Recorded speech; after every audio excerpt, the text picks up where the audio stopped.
Welcome to the Folktale Project. This is Dan Schulz. Today we have another of Charles Skinner's American folk tales. This is Condemned to the Noose. Ralph Sutherland, who, early in the last century, occupied a stone house a mile from Leeds in the Catskills, was a man of morose and violent disposition, whose servant, a Scotch girl, was virtually a slave, inasmuch as she was bound to work for him without pay until she had refunded to him her passage money to this country. Becoming weary of bondage and of the tempers of her master, the girl ran away.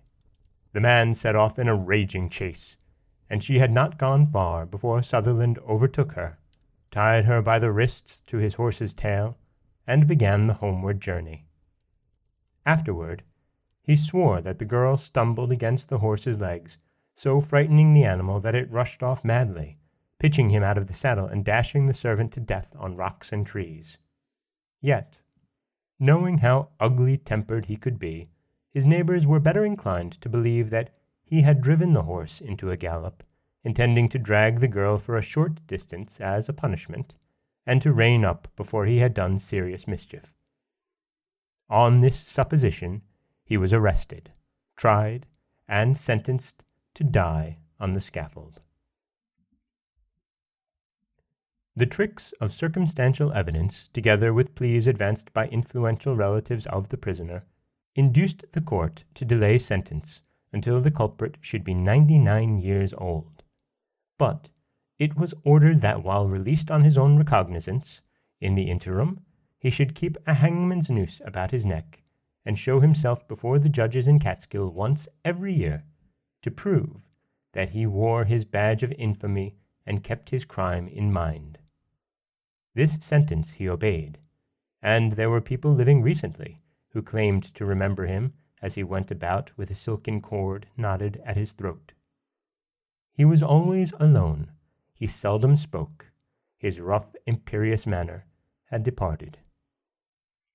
Only when children asked him what the rope was for were his lips seen to quiver, and then he would hurry away.